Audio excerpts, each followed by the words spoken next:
All right, welcome in. It's episode 44 of Shippy and Grubes. I'm Shippy. I'm Grubes. And we are ready to party today. We've got a lot of actually fun party notes now that we have the champions of both the NHL and the NBA crowned. We've got a mascot in the NHL that loves to party, but is also very talented in other areas. And then we've got a little segment on love. And one involves AI. And then one involves somebody who has more kids than they can count. Literally. Or apparently remember the names of. Yeah, that's probably not an ideal situation. Not an ideal situation, but we'll get into that later. It's in a situation that neither of us have to deal with. But one situation we were supposed to start dealing with was making our beds. As we had our remote at the House of Healing, and I forget how it came up, but we started talking about, every day Victor wakes up and makes his bed. That's the first thing he does. And I've seen clips that talks about, how, you just wake up and you get the one simple task done of making your bed, and it's supposed to change your life. I said that I was going to do it and try it out, and I totally forgot. But Grubes, you have been testing this theory out, and how's it been going for you? 2 days in a row now. I didn't do it over the weekend because you never know when you're going to jump back in the bed and have a lazy Saturday or Sunday. But yeah, the last couple mornings, today is Tuesday for those of us that are part of this. Yeah. So yeah, like I made my bed yesterday just to kind of see what would happen, and I was like, oh snap, this feels like I did something good for myself. Did you find, oh sorry. No. And it's something that, like I kind of mentioned at the remote, like Darcy will always do it, if I leave before her, which is pretty rare now, but she's really good about making the bed and, just keeping things tidy, and I'm not. And, I'm trying to always level things up and try to be a better partner and all that, and that just felt like an easy way to try to, score some brownie points, try to, just make her a little happier, one less thing for her to do. And even, yesterday when she got home, she's like, babe, you made the bed. Yeah. And I was like, hell yeah, I did. Yeah. And so then I made it again today. And so, yeah, it's, it's not like I did it right away. It's like, still had to like get up and walk the dogs and all that. And then all of a sudden get back. I'm like, I'm going to make this damn bed again. And have you felt more productive or anything? Or like, is there anything to that point that people make where it's like you get that one small task done to start your day, and did you see any shift in like the rest of your day, or did you feel better when you walk past it and you see it's made and it's not like messed up? Like, I think that might be more of the thing of it just feels like one less space that has clutter, because I think it's always easy for stuff to pile up, or you're just like, oh, I'll take care of this later, or having dogs, it's like, well, I could clean the couch or, move the pillows back, but they're just going to knock them off anyway. But with the bed, it's like, it's such a big part of the room, obviously, that it really does kind of feel like, okay, I feel squared away. I mean, the room is named after it. It is the bedroom. That's true. And, when you have a very large bed, that's going to take up a very large amount of the bedroom. Yeah. So by proxy, wow. I don't know. I just thought that would sound smart. But I say that a lot too for the same reason. Yeah, ipso facto. Carpe diem. Yeah, it really does make just a little bit of a difference. Like, I don't feel like Superman or anything, but Not yet. But let's see how we do after a full week of it. Yeah. Yeah. All right. Well, we're gonna check back in. I'm gonna hopefully over the next week try to lock into that routine, because like I said, it sounds great. And it sounds, but like last night I slept on the couch.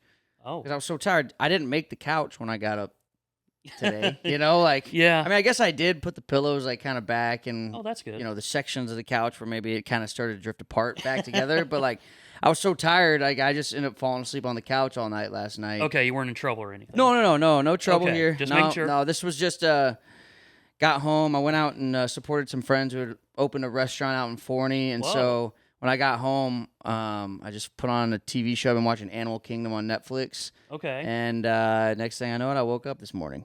Nice. Which was great, Yeah. Missoula, screw you. I'm still waking up. The world's not over yet. Yeah. So yeah, I'm gonna try it out though. I'm gonna try. Just do it once, see how you feel, and just see what you think. I'm gonna try it out. I'm gonna have to make a reminder on my phone though, because I forget these things. Understand. One thing I haven't forgotten though is how epic this Stanley Cup party has been for the Florida Panthers.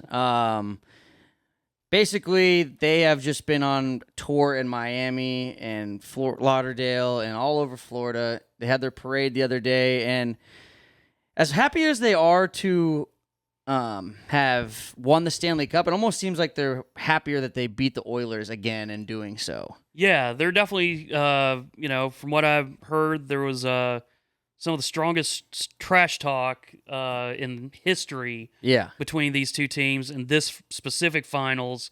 There definitely seems to be no love lost, and I believe we are about to find out why, or at least see some of the after effects of it. Yeah, so here we've got AJ Greer. I believe this is at Elbow Room, and this is the morning after they won the Stanley Cup. They were still out partying, and there was a Let's Go Panthers chant, and he pivoted and started his own.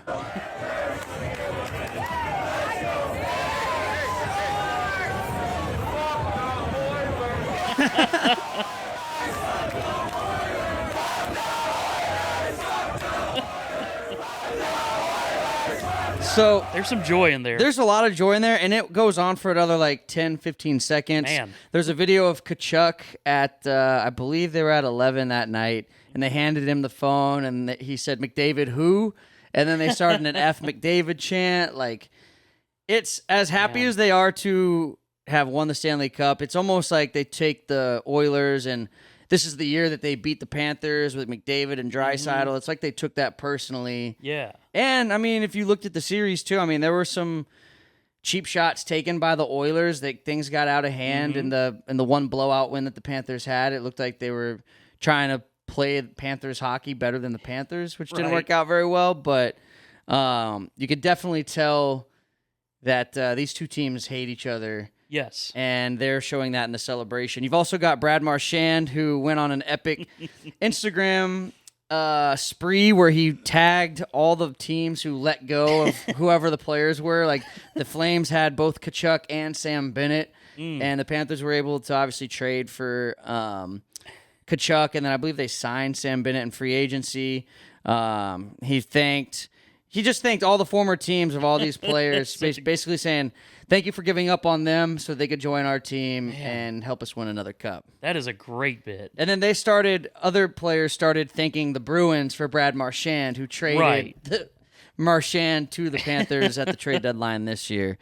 And we just mentioned Sam Bennett. He's an unrestricted free agent. He can go anywhere we want. As we mentioned at the CBD House of Healing, a lot of players, after you win a Stanley Cup, they don't want to go anywhere because they haven't had any offer sheets presented by other teams. They're probably still drunk from the locker room immediately after the game. And here's Sam Bennett on the mic referencing Wolf of Wall Street as I guess a lot of the players were giving speeches and stuff like that.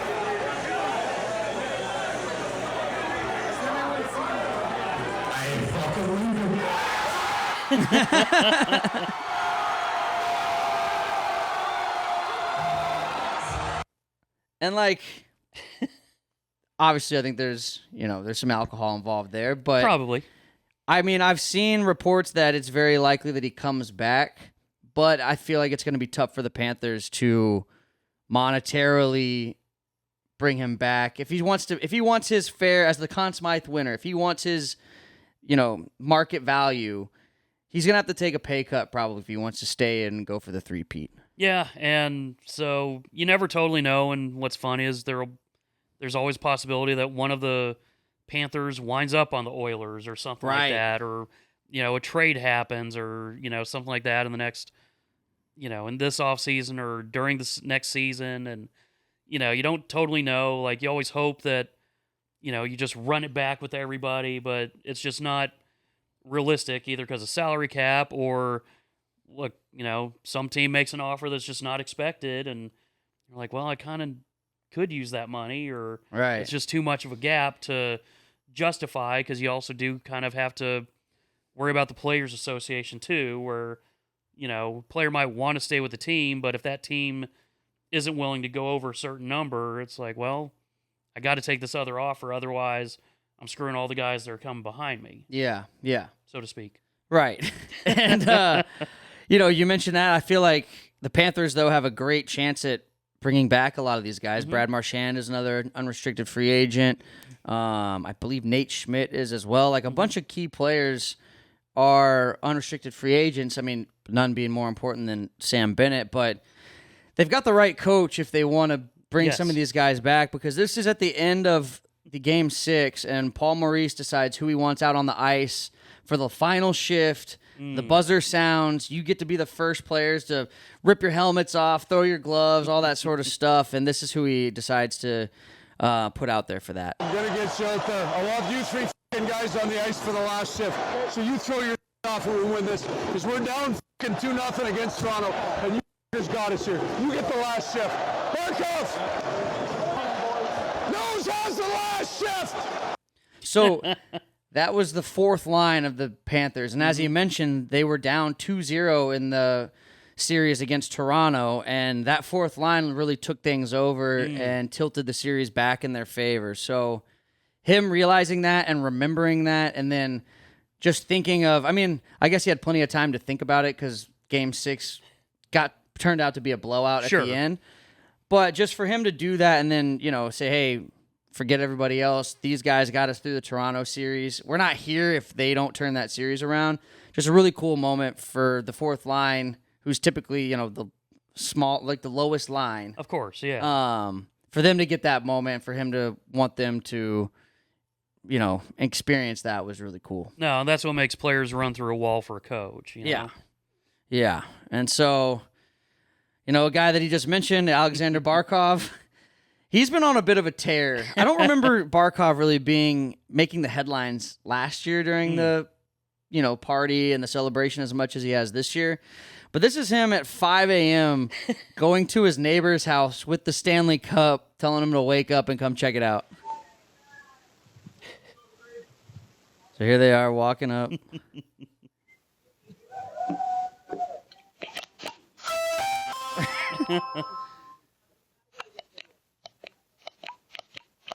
Jeez. Standing there still in his clothes from the club.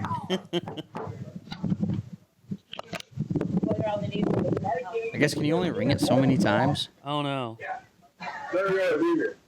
It's coming. Oh, he's good. Coming out or what? Yes, it's coming. Yes, it's coming. Okay, throw your legs on. It's dark out here. You asked for this. You asked for this. He's on his way. So can you imagine, I'm sure Dude. there's crazy stories from living next to a professional athlete like that. But to be woken up with a ring camera like that and just say, hey, the Stanley Cup's here. And even he goes, you asked for this. I was going to say, so there must, at least it sounds like there's some level of communication. Yeah, they didn't just even show in a up. nice neighborhood, that's still going to be a weird thing to have your ring going off at 5 a.m. and seeing some dude standing there. And hopefully, I would imagine they recognize him pretty quick, even without knowing. But Right. Yeah, that has to be pretty awesome. I'm sure just living in a neighborhood like that is probably going to be pretty good. Yeah. But, being able to celebrate a Stanley Cup win with the player 6 hours after they won, not bad. Yeah, Straight from the club. Yeah, straight from the club. So maybe some other randoms got to touch the cup or see it first, but you had it hand delivered to your front doorstep. I don't awesome. care. I'm waking up and I'm gonna walk out and go check it out from my neighbor Alexander Barkov. Another cool thing, one last note on the Stanley Cup champs before we move on here. Brad Marchand, who we just talked about. Well, the Panthers started going to Dairy Queen before each game, and the one game they didn't go was game 4, I believe, was when the Oilers came back to beat them in overtime. They had taken a 3-0 lead in the first period. Well, they didn't go to Dairy Queen before that. Oh. And they had been going, and they had been undefeated to that point. Well, Game 5 and Game 6, they went to Dairy Queen before, and then Brad Marchand was shown eating a Blizzard in between periods during one of the games. Well, he did a day where he worked at Dairy Queen for like 30 minutes or an hour or something, and he was serving up the Brad Marchand Blizzard that day, the chocolate chirp cookie dough. Ooh. And so here's a video of him at Dairy Queen serving up. I mean, this is amazing how this like sponsorship and this relationship started between him and Dairy Queen just kind of organically during the playoff run. Here he is working at Dairy Queen. He was even pouring the blizzards himself and serving fellow Panthers fans.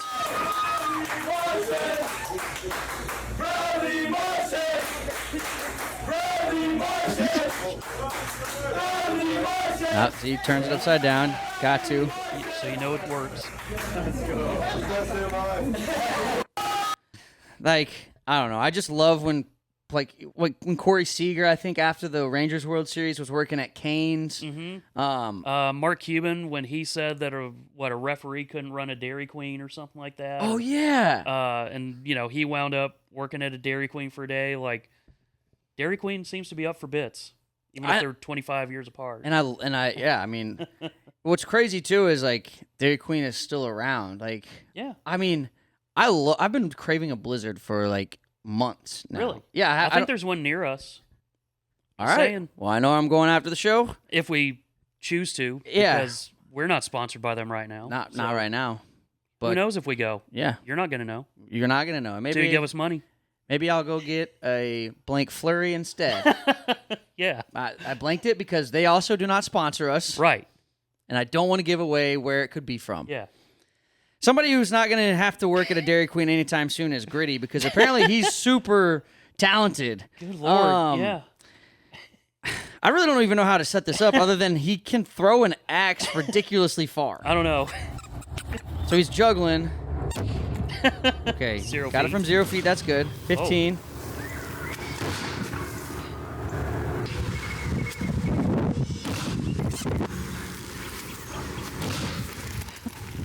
Dude, his eyes.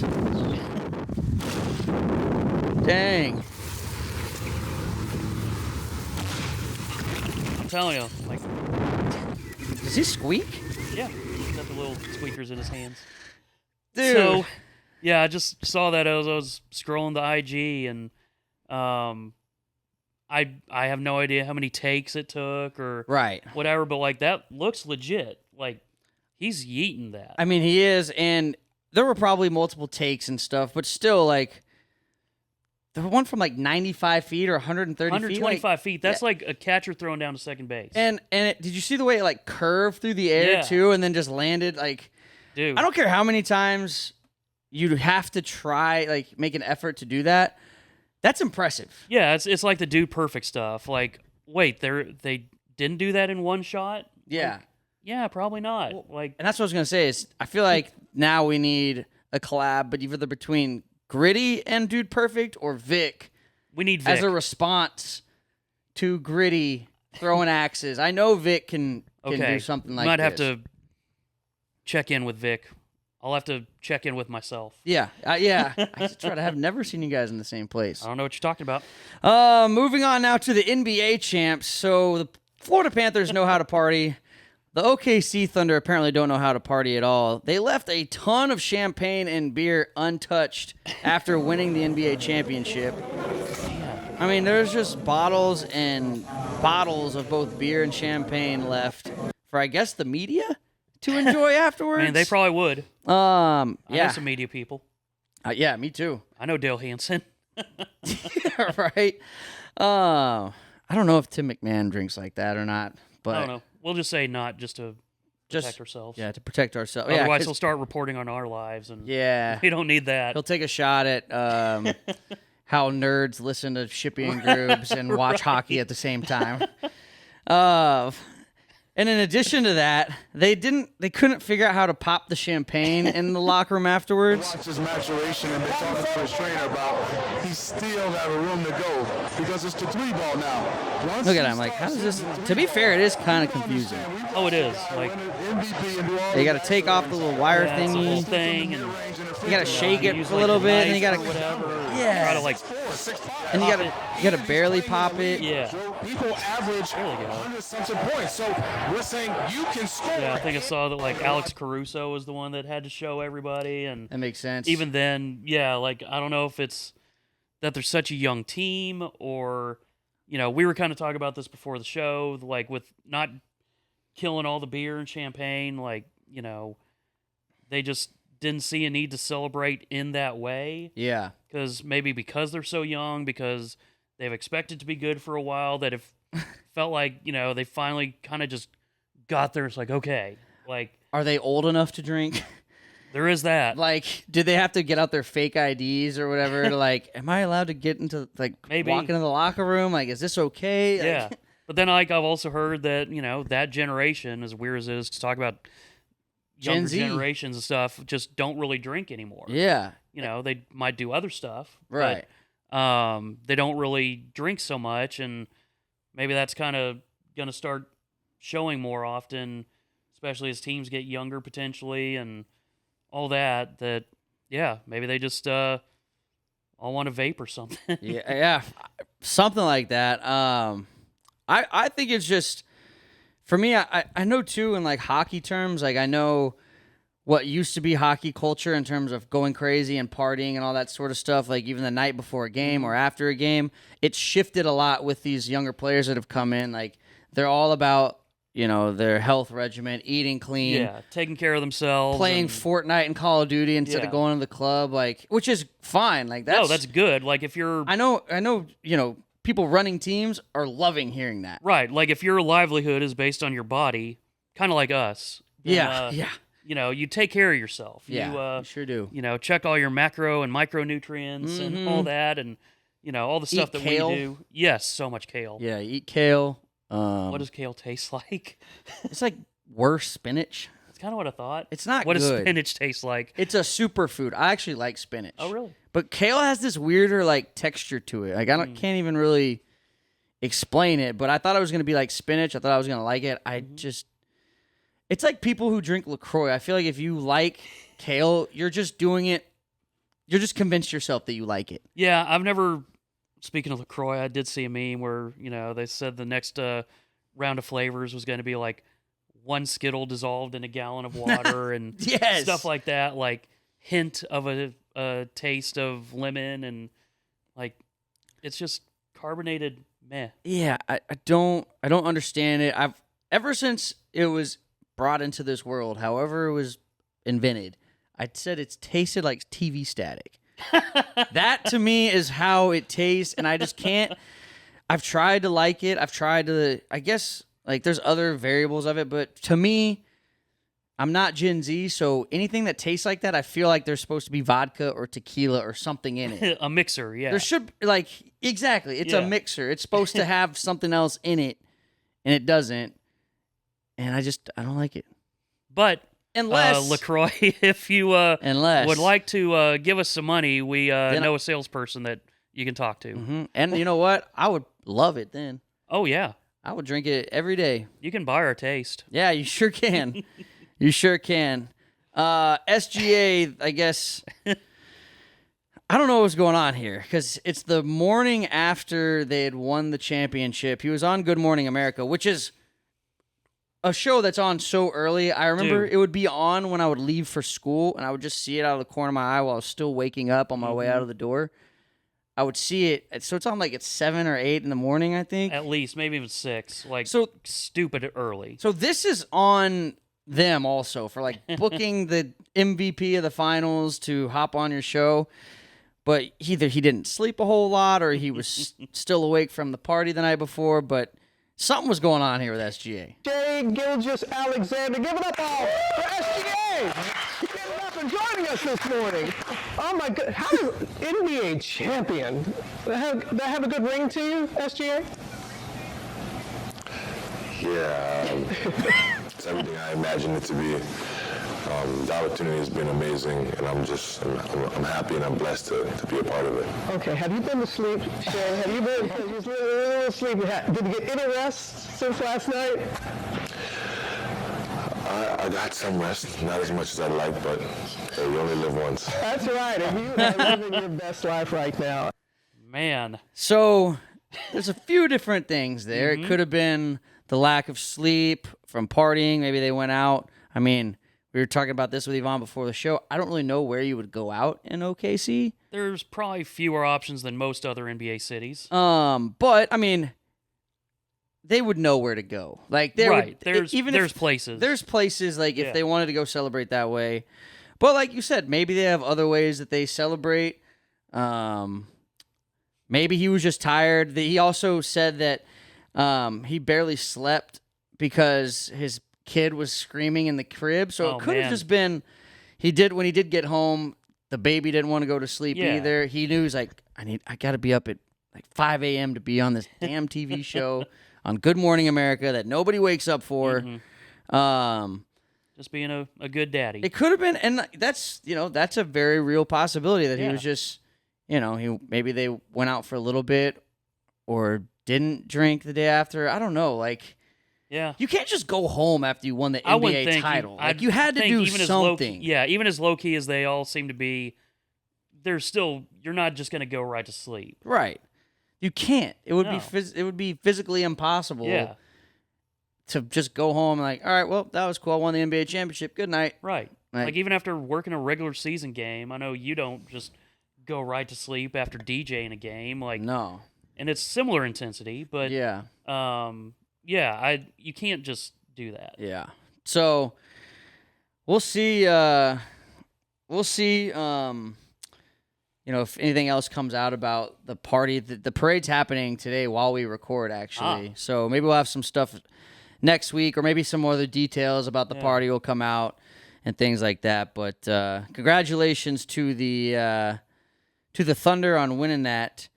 It felt we have to talk about this actually too. Therese Halliburton tore his Achilles in the playoffs. Everybody who tore their Achilles, Dame Lillard, Jason Tatum, and now Tyrese Halliburton, all wore the number 0. That's weird. Which is really weird. But also, it was tough, like, seeing him go down like that in the first quarter of Game 7 of the NBA championship. And, like, his reaction just gutted me, where he's just pounding on the floor, screaming no. Like, he pushed his body. He had a right calf strain. And, like, what happened with KD, who we'll get into here in a second as well, he had a calf strain, tried to play through it. That led to him tearing his Achilles. That was just really tough to see and really unfortunate. And I don't know if I might change my number going into next season. That's probably a good idea. But no, and I was also going to say, and, I do think that is one other theory of why the Thunder didn't celebrate as much, because it just felt off, after beating a Pacers team that didn't have Halliburton, after seeing just how much agony he was in. I can at least believe that led a little bit into that. I don't know fully, but combination of guys being so young, not apparently being super into partying, and Halliburton's injury, I can see all that kind of combining to be like, we don't feel like going S-House crazy. Yeah, and it does feel like, maybe it feels too like we got robbed of what could have been an incredible Game 7 with Halliburton going out. Like, you lost Siakam was great for them. Sure. But, like, that's their number one player. Yeah, like, it's now you beat them with one hand behind their back. Right. Or something so like that actually does make, and it brings me back too to just, DJing different games. Like, there's always a weird feeling, whether it's on your team or the other team, if a player leaves the game with injury. Like, the rest of the game, even when I'm DJing, I'm thinking about, like, man, like, that sucks. Like, I hope that guy's okay. There's a human element to it. So that's a really good point that obviously could have played into why they didn't go absolutely crazy after they won. And I forgot to mention this note. Jalen Williams from the Thunder actually drank for the first time after they won the championship. He said, I drank a little bit, took a couple shots, champagne, I had beer. It was all disgusting. I'm going to stick to Shirley Temples. Aw. And there's a great picture of him trying his first beer, and he makes this face. Yeah. Like, not to be like that guy, but do you remember your first beer? Yeah, or he did the bitter beer face. Yeah, where you're just like, God, like... And it is an acquired taste for sure to enjoy alcohol. Yeah, it's, generally you're not necessarily enjoying those beverages to enjoy the taste. Right. You're maybe trying to get somewhere with those. Right. A certain feeling and just to loosen up, to like a social lubricant. Exactly. So good on them though, and I look forward to next season. Mavs hopefully being fully healthy and seeing where they stack up with the Thunder and the rest of the West. But this is going to be a crazy offseason for the NBA. It's already been a crazy offseason as Hell of a start. KD was traded to the Rockets Before Game 7. before by the Game way. 7, right? Like, come on. Like, how does the league allow that? I thought, like, I think in baseball, there's like a rule that you can't make deals or sign, free agents within a certain amount of time, either between playoff series or playoff games. Yeah. And the NBA to just allow the KD trade to go through like 5 hours before Game 7. Yeah. Like, you pretty much knew that was borderline going to lead ESPN, even with the Thunder winning. Right. And it's going to be, well, how does this affect next year's championships? Well, and if I'm Adam Silver, I'd be like, hey, I approve this trade. This is good, but can we let Game 7 play out? Maybe announce this tomorrow. Right. Like, give it a day. What a way to like kick off the day after the NBA Yeah. championship or the NBA champion is settled. That would have been a great way to start the offseason, but it's like we started the offseason before this season was even technically over. Yeah, but then again, maybe it's just like, well, the news is going to get out no matter what. Might as well make it official and just get it done instead of, you probably can't wait, really. Right. So. Well, here's a quick audio snippet of Kevin Durant finding out at the Fanatics Fest on stage with a mic in his hand. He finds out he got traded to the Rockets.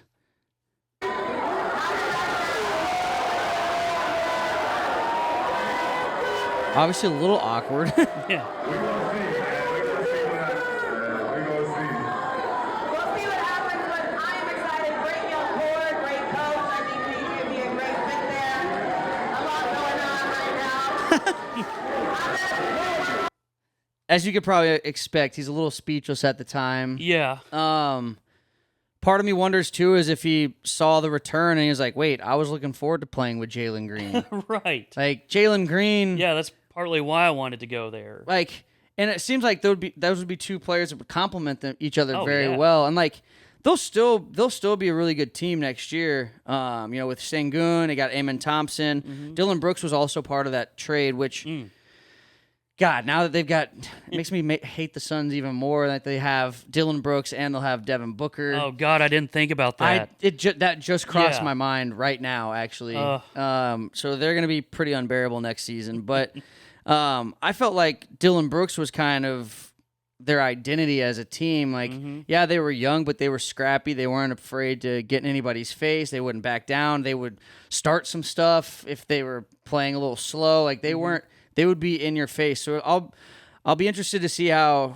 And obviously, there's a full off season ahead of us. Like, Sure. These rosters could look completely different. Maybe do the Suns hang on to Dylan Brooks, or does he actually get moved somewhere else? Does Devin Booker get traded? Like there's a lot that could happen this off season. But for me right now, it doesn't make a whole lot of sense to trade Jalen Green here. Like, I would have probably held on to him, but I'm also not an NBA GM. Not yet. Not yet. Not yet. But, yeah, I mean, we mentioned it's already been a pretty busy offseason as Drew Holiday was traded to the that's right. Trailblazers in exchange for Fernie Simmons, who is an expiring contract. And then you've also got the Desmond Bane trade as the Magic acquired him from the Grizzlies. So that's just the beginning of what should be a very interesting NBA offseason. When are they not? Yeah, right? It's always... There's NBA always a knows lot. drama. Yeah, they definitely. And it seems like Shaq will be enjoying this NBA offseason and a lot of future NBA offseasons and regular seasons here in the Big D as he owns a home in Rockwall, as we discussed at CBD House of Healing. And he said he's going to 75% move here full time. He said he's got to see what's going on with TNT next year, but based upon that, you'll probably be seeing a lot more of him in the DFW. And what he likes about Dallas is, I think what a lot of us like, is that it's a bunch of mini Dallases. You got Legacy West, Frisco, Plano, Carrollton, Rockwall, where he lives. It's just a fun place to be. And he says that he likes the people here as well, and the Texas culture. Because he knows that you're here. You know what? He did announce this after we met for the first time. I'm telling you. I don't think it's We met, and then he was like, you know what? I'm moving to Dallas. Yeah, this Shippy guy is pretty awesome. I'm staying in DFW. Yeah. and we could drink all the beatboxes, my flavor, and maybe the Thunder would like those, actually. That might be more... Okay, maybe we'll ship some to them. That might be more up their alley. So God, I want you and Shaq to become best friends. I do too, man. Like playing like a festival or something, just where he's headlining and I'm just a very like sub headliner, like at the very bottom, like in the fine print, you know, where you can't even read DJ it. Shippy. Would be an honor. I want that. Another thing that I want is you to go out to see some Frisco Rough Riders games. Every Friday is Fireworks Friday at Riders Field. Enjoy a fireworks spectacular from the field after the game every Friday, home game in 2025. And kids run the bases every Saturday, home game at Riders Field. Kids can be like the Rough Riders and run the bases after every Saturday home game in 2025. If that's not enough, maybe you can't make it Saturday, head out on Sunday. It's Kids Sunday Fun Day at Riders Field. Every Sunday is for the kids. Join us for kids' themes, kid-centered promotions, and more. And if that's not enough, this should get you there. Sundays are also Lemon Chill Sundays. Get to Riders Field every Sunday home game and get a Lemon Chill half price at their 2 locations in the ballpark. And we made a couple mentions of this place. House of Healing. What if you could free yourself of pain, anxiety, and sleepless nights and do it naturally? CBD House of Healing only carries products from their lab made to meet the highest quality and purity standards. Find your relief from the aches and pains, the emotional stress and drain, and sleep again. Shop online, cbdallas.com or cbddallas.com, or in person and grab a slushie at 8550 Plano Road, Suite 101, Dallas. Begin your healing at the House of Healing. Hell yeah. Hell yeah. Now we got some fun with the Cowboys. Yay. This is actually no drama here. I was going to say, this is Cowboy stuff that I'm excited to enjoy. And I love the topic. Like, a lot of social media teams, they do this thing where on a piece of paper or whatever, they have a little prompt, and they show the players, and then they say, hey, need your answer right now. Well, this is who on the team would you most want to babysit your kids? And the responses here are pretty great, and I don't think you'll actually be surprised about who is, by consensus, the number one pick, the most named.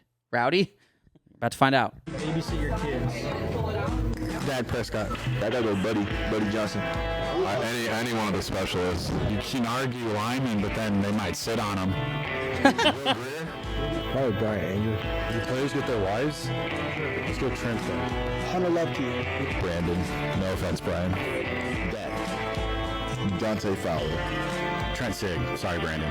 Buddy Johnson. Probably Brian Anger. Be like Cooper Beebe. Look at Will Greer. I would say Dak Prescott. My dad Malik Hooker. They picked me for that. I would probably say Wanye or Cooper Beebe for sure. You know? Low key, I go Dak. He just had another kid. Obviously, he's had experience. Solomon Thomas. I'll say Dak. I feel like Buddy Johnson for sure. None of them. Jake Ferguson. I say Jack Samble. I would pick Sadiq Charles because he actually has a living child. Real good. Buddy Johnson. Buddy Johnson. Yeah, Johnny Cornelius. Marist. I'll say Dak. I say no one. I would say Dak. Shoot. So there you go. Nice. The Cowboy most wanted by individual name. The other vote got up there, but there's 53 guys on your team. Like, it's going to be tough, but the single most picked player was Dak Prescott. That's probably a good thing. You know, not a bad thing to have out of your quarterback. No, not at all. Like, from I trust him with my kid.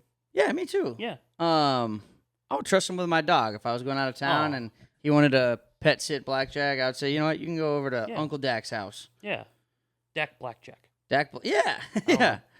So I thought it was funny too how it seemed like there was a little bit of a competition between the specialists.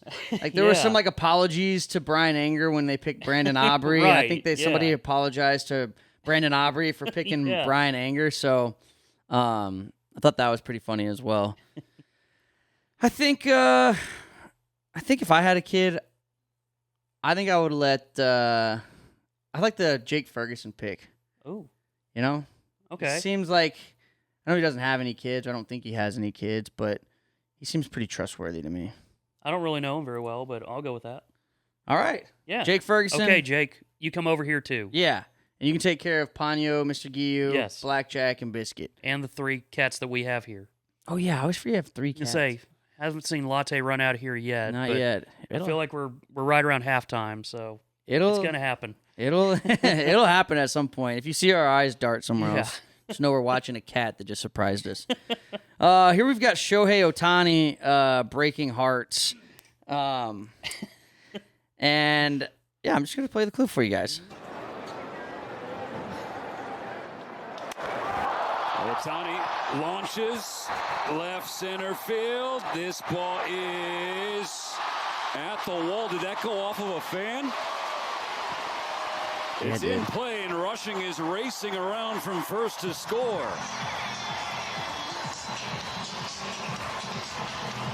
Ohtani is looking out there. Dang. No, Dad! No, that's... No! Man, That was definitely a home run. yeah, Definitely. And on the clip, was it the dad who didn't catch it, or was yeah. it The the dad kid? dropped it, but the kid obviously knew that if the dad caught it, that That the ball would be the his. ball was theirs. Yeah. Yeah. Oh man. that's brutal. Hopefully this was after Father's Day. It Ooh. was. It Oh, was. yeah, it would've been. But can you imagine, like, you're out for Father's Day to watch the Dodgers play, and then you have a chance for your dad to do the most heroic thing ever? Yeah, freaking Shohei Ohtani. Like, and the dude's back to pitching again, by the way. I know. I saw that. So yeah, hit 100. and did you see that they announced that on the day that Devers was traded to the Giants? Yeah. Because I remember I saw a Chris Statzer tweet, and it was like, you just couldn't let the rivals have the headlines for a day, huh? Nope. I'm assuming, though, like, if Ohtani or the Dodgers saw this, I'm assuming they would do something for the kid. I would imagine, yeah. Like, Like- because it seemed like, I'm not totally sure, but Ohtani might have seen what happened there. And It looked like it, yeah. yeah. So, And Ohtani seems like enough of a awesome guy, just like the Dodgers and Padres played over the weekend and got into like 3 separate brawls because of like hit by pitches that weren't really Oh, that's intended right. and all that. But like Shohei was, I think, the last one to get hit. yeah. And, he's literally telling the Dodgers team, like, stay back. Even while Clayton Kershaw's like, eject him, effing eject him. And, he walks over when everything's kind of still simmering to the Padres dugout with, like, his hands behind his back, looking like kind of like a somewhat disappointed father Yeah. or something like that. Or, kind of like, we going to be okay? Because I Yeah. can keep destroying y'all, too. Right. You're like, do you want to start this Yeah. right now? Like, do you want me to hit a home run off of you, or do you want me to strike you out? Because either way, I'll kick your butt. yeah. Yeah. I always love when there's that. I mean, I know the Padres and the Dodgers are, like, obviously a big rival, right? But I love when that stuff happens and there's a little, like, animosity, but it's also, like, I feel like baseball fights, all they do is just run out into the middle and, like, yell at each other and then all run back. Yeah. And there's not a whole lot, like, you have your rare instances of, like, Pedro Martinez back in the day, Rougned Odor. I'm probably forgetting some, but it's Nolan Ryan. Nolan Ryan, of course. But yeah, where it's basically, a lot of yelling. You see the guys run in for the bullpens, and it's always funny when, some stadiums have the bullpens like that basically everyone comes through like one exit, to get onto the field, and they, are just running line, side by side, and then like they, go towards their teams. But yeah, baseball fights, generally nothing really happens. Like even John Boy did a 2-part breakdown of the Dodgers-Padres fight, and Dave Roberts, the Dodgers manager, Mike Schilt, the Padres manager, at one point are kind of like yelling across like a big group of players, and Dave Roberts is like, I'll talk to you after the game. Like, Yeah. Not like I'm going to fight you, but just like, dude, let's just talk after all this. And Yeah. Schilt at first is like, oh yeah, we're going to effing talk. And Dave's like, no, like seriously, like just, we're going Later. to talk. Like, let's just chill out and like get the game going again. Yeah. Yeah. Well, that's probably good because you're not going to settle anything out on the field that's not No. going to escalate, like, Right. and lead to suspensions and It's the all whole that thing. sort of Yeah. stuff. So, now we move on to maybe my new favorite golfer and maybe the most impressive athlete that I've seen in a long time. Mm-hmm. As I need to learn how to pronounce his name, but it's Marcel Seam. I'll believe that. He broke down his story basically of him shooting a 63, and he was hammered while he did so, and he puked twice during this whole thing. I think I had 3 course records completely hammered without sleep. It's crazy. Sorry, say that one more time. I had 3 course records in my life, completely hammered without sleep. Like people now looking, where does Marshall team have course records? Well, people are now ordering. I mean, the best one I can say one, but they are not course records now anymore. But Pebble Beach was the best one. Oh wow. People Beach. I should 3 putt at 18 Oh, you to idiot. shoot 61, 62. And I didn't even know about it. And then I just want to go to bed, guys. So they said, no, interviews. You just share the course record with Tom Watson, Jack Nicklaus, Tiger Woods, with 30 legends. I was like, just 3 putts, you why did you tell me that before I went for the eagle, you know? I hit that past. And, oh no. I mean, I puked twice that round. So, I never knew this. I shot 69.75, so it cuts us after 3 rounds. The cut us after 3 rounds, and the year before, I had 2 years in a row, I had the invitation. So the year before, I shot 69.75, and then 68, missed the cut by 1. And I'm saying to Guy Tilston, my caddy, I said, no, it's not gonna happen again. You know, we have to change the system here. So we went out and started straight away with Long Island iced tea. Oh, God.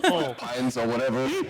And then ended up with champagne. It was totally weird, but so tea time was 8 o'clock or whatever. We finished at 6, and then went to the room and this and this.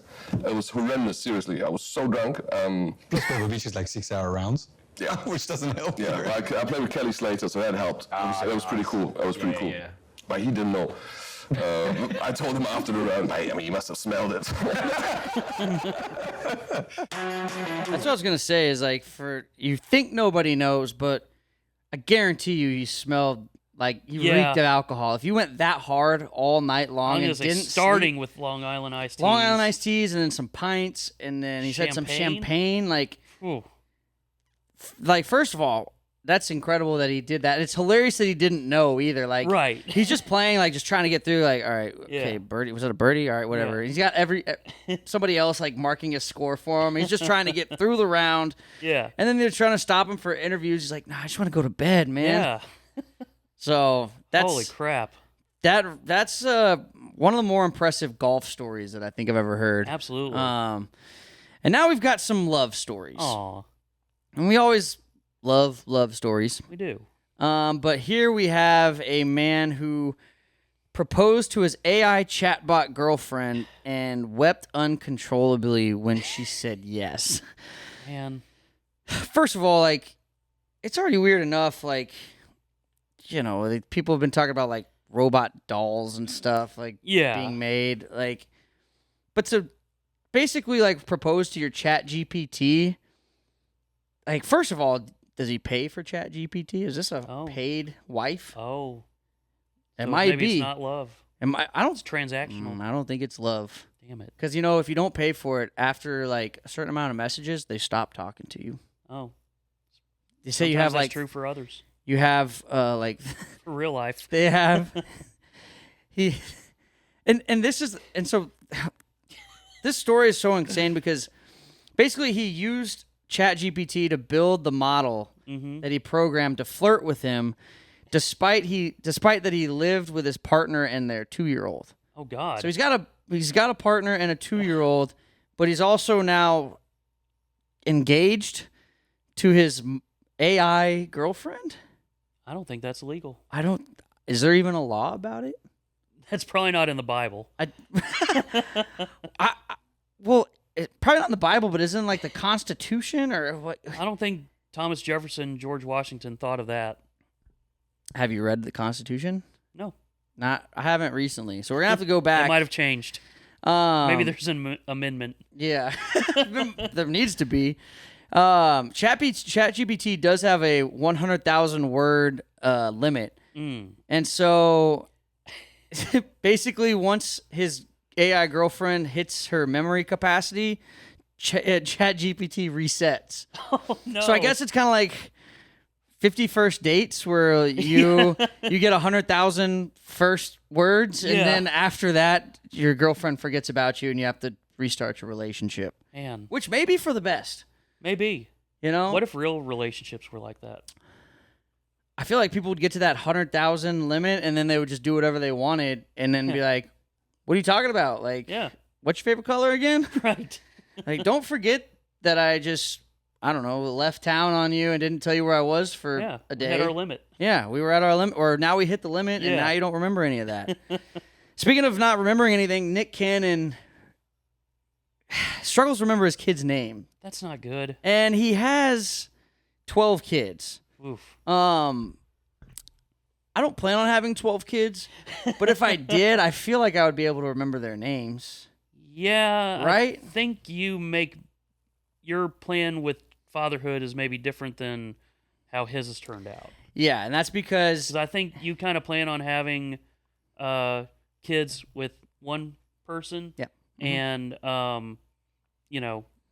being with them all the time, yeah, and not like I think I saw that he visits them for like 45 minutes a week or something crazy like that. yeah.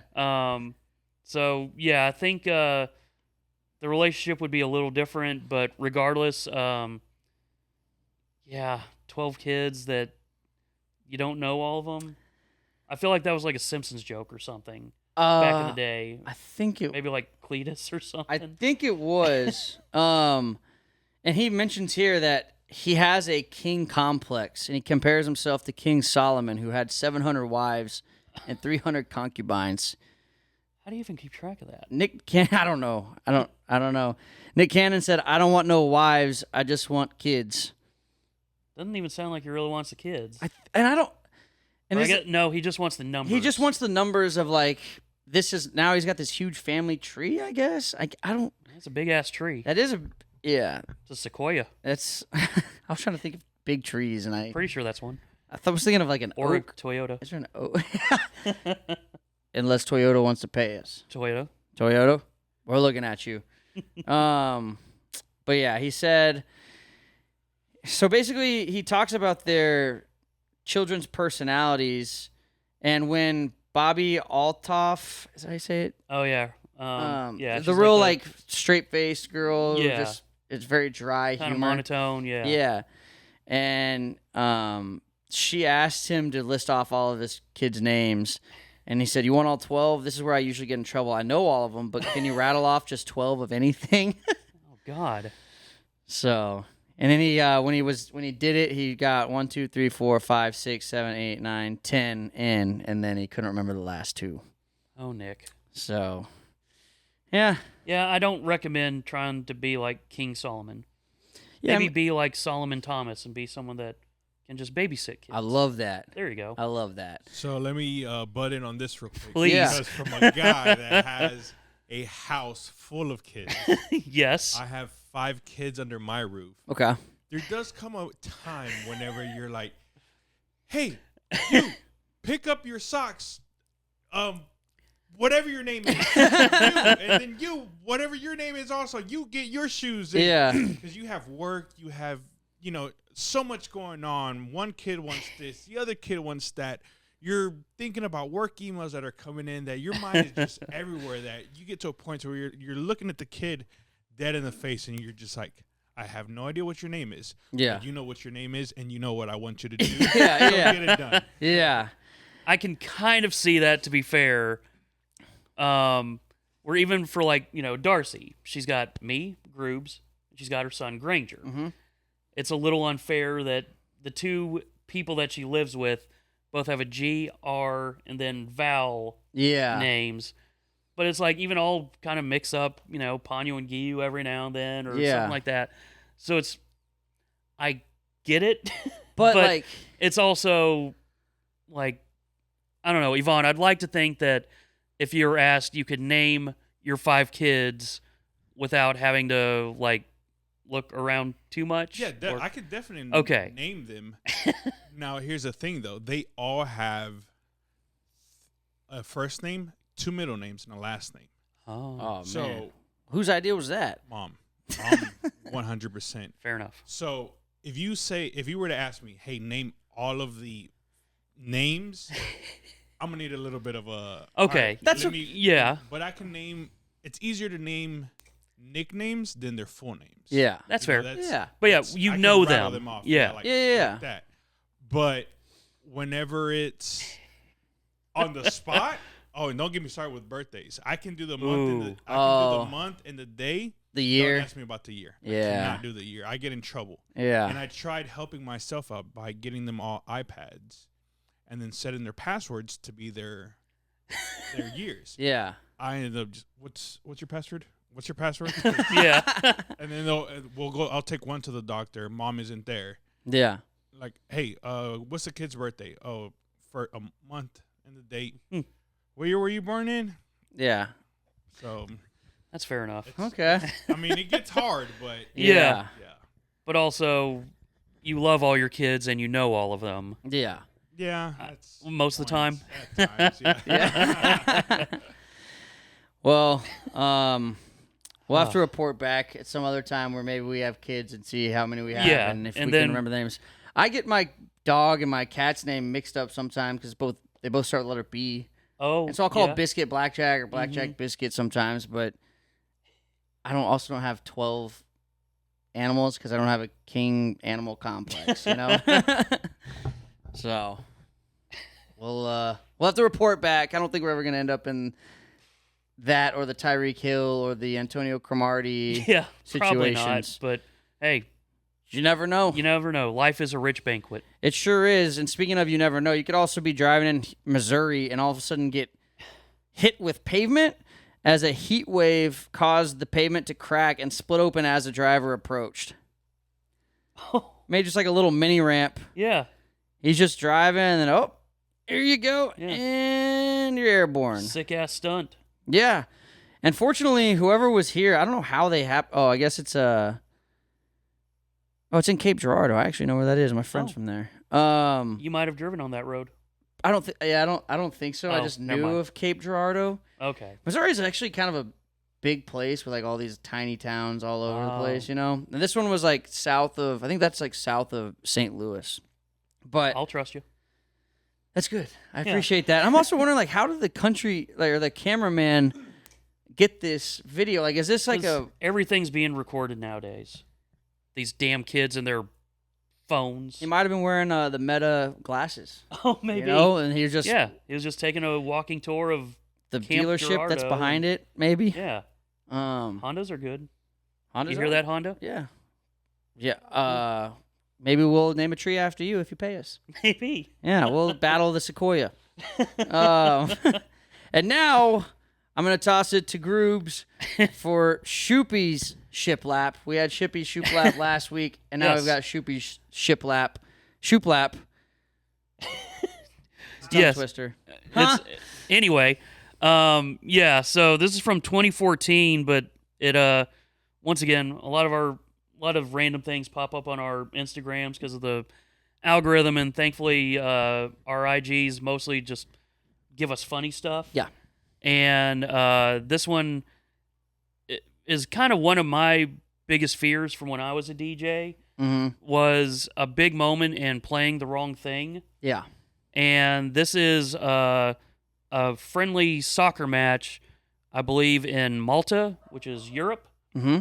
And the national anthem was supposed to be played, and instead, the very familiar tones of Linkin Park played instead.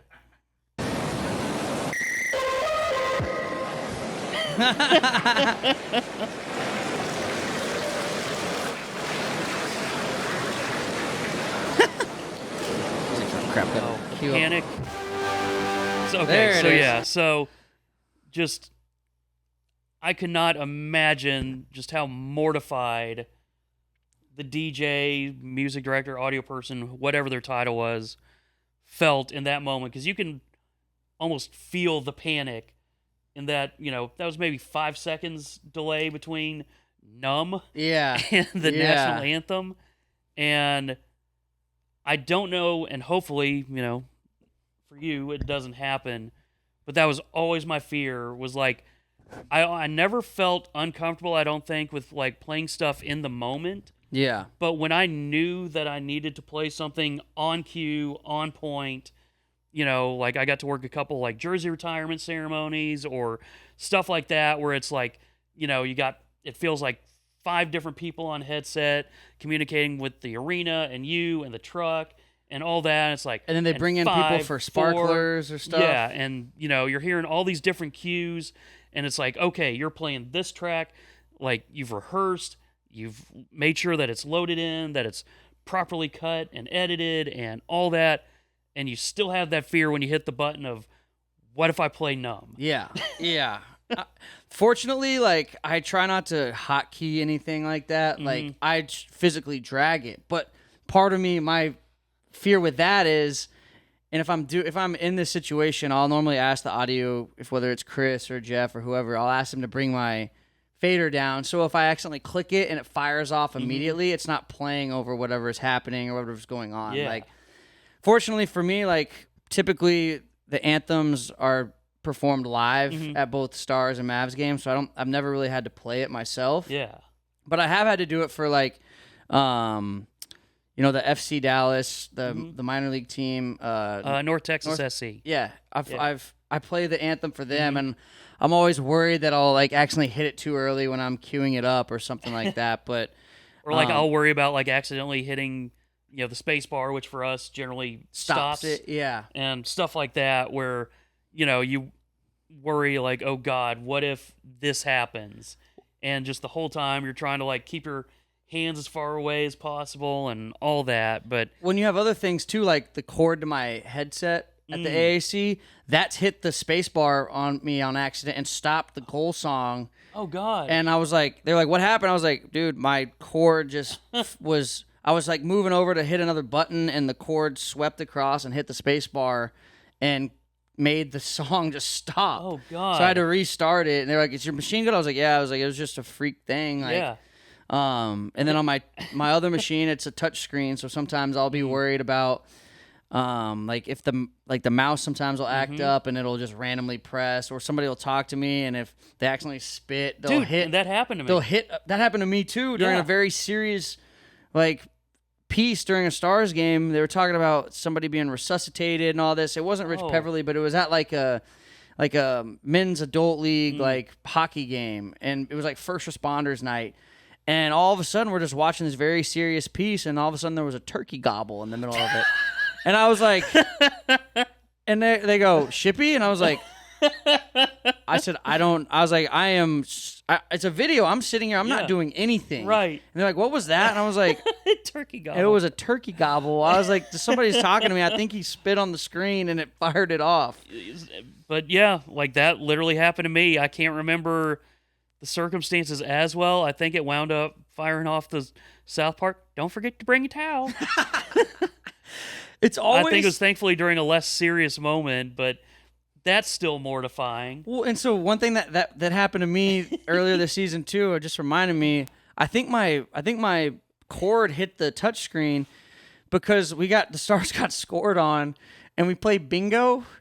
And I have this bingo from Impractical Jokers. Oh, no. And when I went to hit the button, somehow that fired off and they scored against us and goes, bingo! And I was like, oh, God. And Jonathan goes, why did you play that? I said, I didn't mean to. He goes, oh, okay, that makes it funny now. Yeah. Like if that was an accident. Holy crap. I was like, dude, do you think I hit bingo when we got scored on? Like, no, like either my cord hit or something. I don't know what it was. See if that cord can get extended or something, so it's always that'll be an off-season thing. For sure, we'll check in with the Wolf. It was Scott Davidson. It was causing me some problems. So but man, so there were a couple comments on that video. One says the national anthem is called L'Inu Malti, so because of starting LI, it was beneath Linkin Park in the playlist, which makes sense. And then the next comment is, does this mean that national anthems are played by some dude hooking his phone up to an aux port? Can anyone confirm? And that is something that, to an extent, basically. Yeah. Like, you know, for most arenas and stuff like that, it's generally either a laptop or a PC with, you know, an audio program. Yeah. You know, that's then hooked into the mixer. Right. But essentially, like, you know, it's your firing off pre-recorded stuff, and unless you see a band or a singer down on the field, then yeah, it's going to be pretty much pre-recorded. Yeah. That has to come from somewhere. Right. So it's one of those, it's obvious to us now as DJs and stuff, but it's kind of like, I'm sure he had a certain idea of what a radio station, looked like before you ever stepped into one. Right. Or how a TV station might have worked, or the game presentation, or whatever. And it always, it turns out there is a lot more involved than what you might think. Yeah.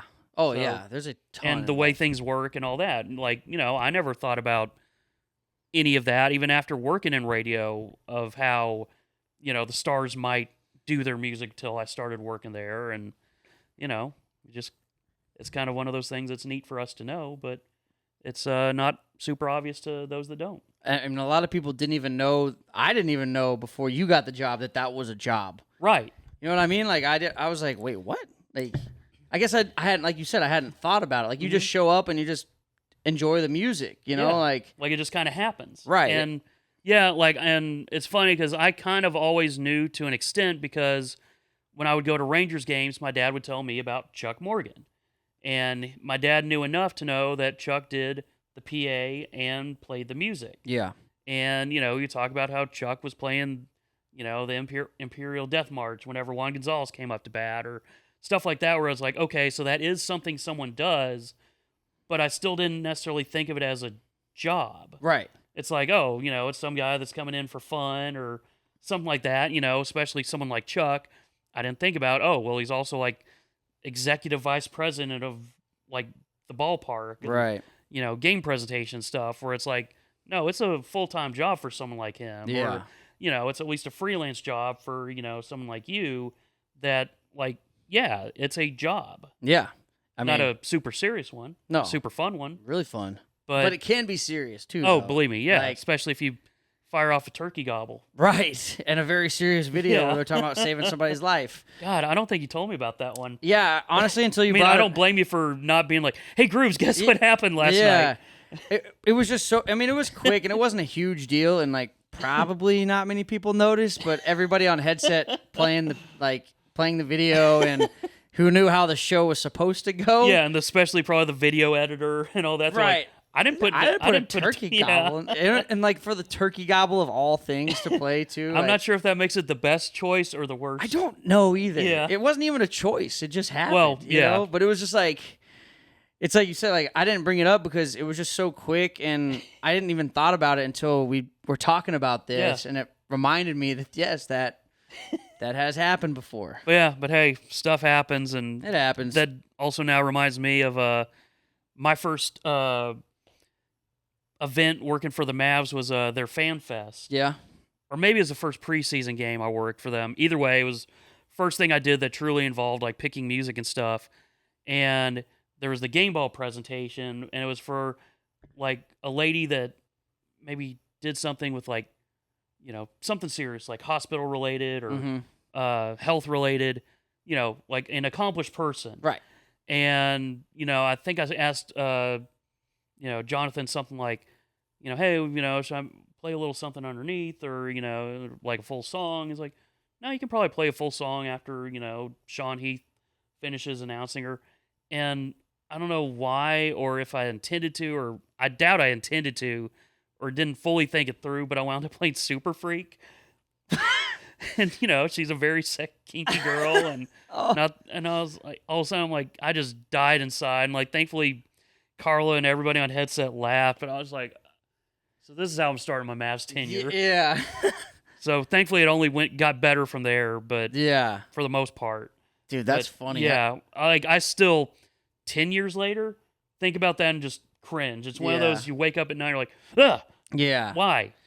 Yeah, and sometimes like I know for me personally, like if like in Game 5 against the Oilers when things aren't looking good down the stretch, I'm like, what do you play in this moment? Oh, yeah. Like because somebody somewhere is mad and is gonna clown you. It's like and you don't want anything at that point to be over like analyzed or interpreted the wrong way. Yeah, what do these lyrics mean? Right, like compared why'd to- you play this? Yeah. Like I had somebody one time I was playing Dance Dance just because it was a fun song, and I think we were losing, but I was just trying to play something for people to enjoy, and somebody came up after and was like, falling apart in halftime. That was real fitting, and I was like, there was somebody dancing on the video board. Like, it wasn't, that's not why I played that Dance song. Dance. It was Dance Dance, like, just have fun, like, Yeah. who, like, it's one game out of, 41 home games. We'll be like, okay, We'll be yeah. all right, like, but they were like, man, that was real fitting, falling apart in halftime. That's what we're doing. I was like, that's totally not it. when Yeah. I played that. And so things like that make me overthink even more than I already overthink. Right, because, people want to be like, oh, and that's kind of the blessing and the curse of, like, if you do the job well, people are like, oh, their music's always on point. They always have, like, a reason for playing this, like a, listen for the hidden meanings, essentially. Yeah. And sometimes just like, no, I just thought it had a good beat. Yeah. And, saw that the lyrics were clean and didn't really think too much beyond that. Yeah. And so, I played it because it felt like a fitting, fun moment. And then it's like, oh, but like we're falling apart in halftime. Like, I didn't think about that part. That's not why I played it. Yeah. So. Jerks. Yeah, jerks. Actually, we love you. We do. Especially if you listen and support Shippy and Grubes. And have money. And want to sponsor us, support us that way. Yes. This has been episode number 44. Shout out to Hank Aaron, Reggie Jackson, Roy Oswalt, Jason White Chocolate Williams, Kyle Gibson, Vicente Padilla, and everybody else with a temper. Maybe go to the House of Healing. They might help you out there. Nice. We appreciate you. Thanks to Yvonne for making us sound good. Ashley for everything that she does. Stonewater Media for putting this thing on. I'm Shippy. I'm Grubes. We're out of here. Good luck out there to everyone.